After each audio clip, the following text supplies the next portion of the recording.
মিয়ানে আশেক মাশোক চেরমজিস মিয়ানে আশেক মাশোক চেরমজিস কিরামান কাতিবিরাহাম খবর নিস। কই আশেক মাশোকের ভিতরে যে কি খেলা চলে এইটা এরাই বুঝে। কিরামান কাতিবিনও খবর রাখা কষ্ট, মানে একটা কথার কথা আর কি। ভালোবাসার মানুষ স্বামী স্ত্রী বাবে বাবে বুঝে, হেইলাহিলার দিকে চাইলেই বুঝে, আমনে আমি বুঝি না। কথা ঠিক কিনা? এই জন্য আল্লাহ পাক রব্বুল আলামিন আল্লাহর নবীকে ভালোবাসেন। আল্লাহর নবী আর আল্লাহর মধ্যে কিছু ভালোবাসার জিনিস গোপনে আদান প্রদান চলছে। এই গোপনে আদান প্রদানের মধ্যে একটা হইল আলিফ লাম মিম। গোপনে আদান প্রদান আর ভালোবাসার বিনিময়ের মধ্যে একটা হইল তোহা, একটা হইল ইয়াসিন, একটা হইল আলিফ লাম রা, একটা হইল হা মিম, একটা হইল নুন। বলেন সুবহানাল্লাহ।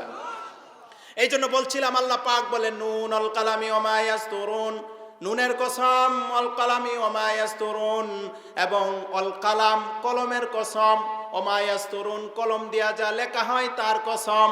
ওয়া মা আনতা বিনিয়ামাতি রাব্বিকা বিমাজনুন। ওগো নবী আপনি পাগল নয়, আপনাকে তারা পাগল বলে, আপনাকে তারা মাতাল বলে, আপনাকে তারা জাদুগির বলে, আপনাকে তারা কবি বলে, আপনাকে তারা শায়ের বলে। একে আয়াতে আল্লাহ পাক এইগুলাকে তারদীদ করেছেন। আল্লাহ পাক বলছেন আপনি শায়ের নন, আপনি কবি নন। এই আয়াতে আল্লাহ বলেন ওমা আনতা বিনিয়ামাতি রাব্বিকা বিমাজনুন।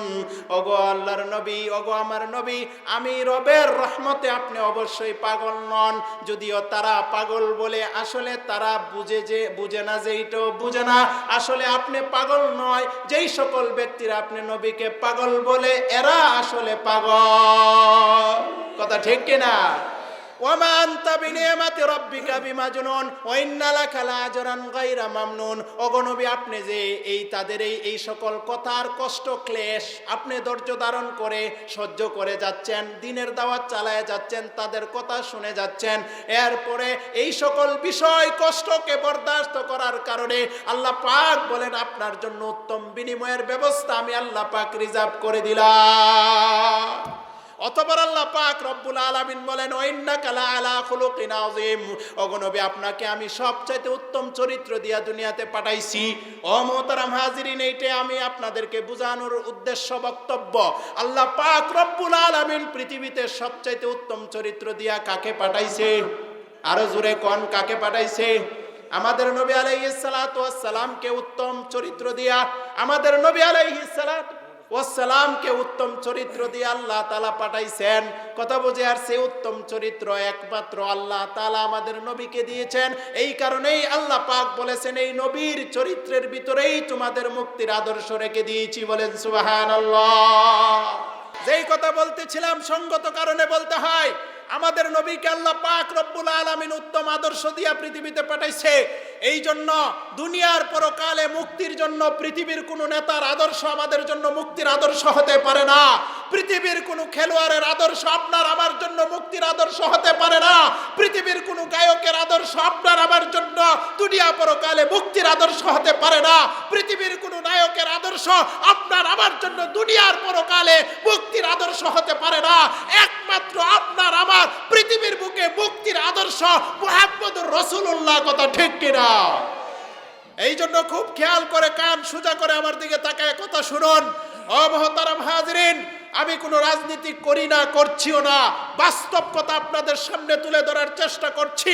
আমরা যারা আওয়ামী লীগের সাপোর্ট করি, আমাদের জন্য সে আওয়ামী লীগ পার্টিগতভাবে সেই বঙ্গবন্ধু শেখ মুজিবুর রহমানের আদর্শ আমার জন্য পার্টিগতভাবে আমার সে আদর্শ হতে পারে, কিন্তু দুনিয়া পরকালে মুক্তির জন্য শেখ মুজিবের আদর্শ আমাদের মুক্তির আদর্শ হতে পারে না। কথা ঠিক কিনা?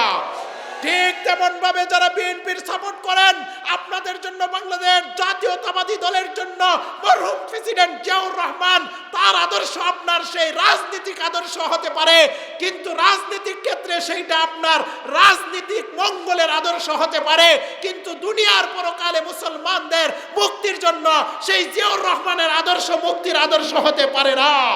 এমনি ভাবে সেই প্রেসিডেন্ট এরশাদের আদর্শ সেই আপনার যারা এরশাদের পার্টি করে তাদের জন্য লাঙ্গল পার্টির জন্য আদর্শ হতে পারে। আমাদের মুসলমানের মুক্তির আদর্শ সেই প্রেসিডেন্ট সেই এরশাদের আদর্শ মুক্তির আদর্শ হতে পারে না। এমনি ভাবে মুহতারাম হাজিরিন, পৃথিবীর যত দল আছে কোন দলের নেতার আদর্শ আমাদের জন্য মুক্তি পরকাল সেই দুনিয়ার মুক্তি নাজাতের আদর্শ হতে পারে না। আপনার আমার পৃথিবীর বুকে দুনিয়ার বুকে মুক্তির আদর্শ, পরকালে মুক্তির আদর্শ, আপনার আমার ব্যক্তিগত জীবনে মুক্তির আদর্শ, আপনার আমার পারিবারিক জীবনে মুক্তির আদর্শ, আপনার আমার রাষ্ট্রগতভাবে মুক্তির আদর্শ, আপনার আমার সামাজিকভাবে মুক্তির আদর্শ। আমার আপনার হোয়াইট হাউস থেকে নিয়ে সেই পাকঘর পর্যন্ত, বাথরুম থেকে নিয়ে সংসদ ভবন পর্যন্ত, আমার আপনার জীবনের প্রতিটা সেক্টরে, প্রতিটা ক্ষেত্রে, প্রতিটা বিষয়ে, প্রতিটা সেক্টরে একমাত্র মুক্তির আদর্শ মুহাম্মদুর রাসূলুল্লাহর জীবন আদর্শ। কথা ঠিক কিনা? মুহতারাম হাজিরিন, বলছিলাম যে এই কথা, আমার আপনার মুক্তির একমাত্র আদর্শ কে? আরো জোরে বলেন কে? আল্লাহর নবী আলাইহিস সালাতু ওয়াস সালাম। এই কথাটাই আল্লাহ পাক বলেন, লাকাদ কানা লাকুম ফি রাসূলিল্লাহি উসওয়াতুন হাসানা লিমান কানা ইয়ারজুল্লাহ ওয়াল ইয়াউমাল আখির। এই তোমরা পরকাল যারা চাও, তোমরা যারা আল্লাহর সাক্ষাৎ চাও, আল্লাহর ভালোবাসা চাও, জান্নাত চাও, জাহান্নাম থেকে মুক্তি চাও, কেবলমাত্র তোমাদের জন্য একমাত্র আদর্শ মুহাম্মদুর রাসূলুল্লাহর জীবন আদর্শ। কথা ঠিক কিনা? এবার আপনার আমার সেই মুহাম্মদুর রাসূলুল্লাহর জীবন আদর্শ কিভাবে মুখে মুখে বলবেন I love you my prophet, বুঝছেন তো? মানে আমি আমার নবীকে ভালোবাসি, এমন একদল আছে না নাই? কোন দিন জানেন? ভাদর মাসে যেরকম কিছু কুত্তা পাগল হয়ে যায়, রাস্তাঘাটে দেখবেন মানুষের সামনে কোনো লজ্জা নাই, একটা একটা দাঁড়ায় তাহে, কথা বুঝছেননি? হ্যাঁ, একটা একটা যেমন এরকম দাঁড়ায় তাহে বেহায়ার মতো লটকা লাইগা, এইরকম ভাবে এক শ্রেণীর লোক আছে 12ই রবিউল আসলে পরে আল্লাহর নবীর মহব্বতে মিছিল করে রাস্তাঘাটে, মহব্বতের দাবিদার, কিন্তু মাশাআল্লাহ একটাও সুন্নতের খবরও নেই। কথা ঠিক কিনা? তাহলে ইসলাম কি খেলা দিয়ে বিজয় হয়েছে? ইসলাম কি খেলা দিয়ে বিজয় হবে? ইসলাম কারু, ইসলাম কারু এরকম কি বলে খৈরাতি, আর কি বলে এটাকে হাওলাতি কোনো ধর্ম না যে এটা ফু দিলেই নিবে যাবে। খেলা দিয়ে ইসলামের প্রচার প্রসার করতে হবে না, নু নেবার হতেই পারে না। আল্লাহ পাক রব্বুল আলামিন ইন্না দীনা ইনদাল্লাহিল ইসলাম, আল্লাহ পাক এই ইসলামের সংরক্ষণ করবে। ইন্না নাহনু নাযালনা যিকরা ওয়া ইন্না লাহু লাহাফিজুন। আল্লাহ পাক ইসলামের দায়িত্ব নিয়েছে।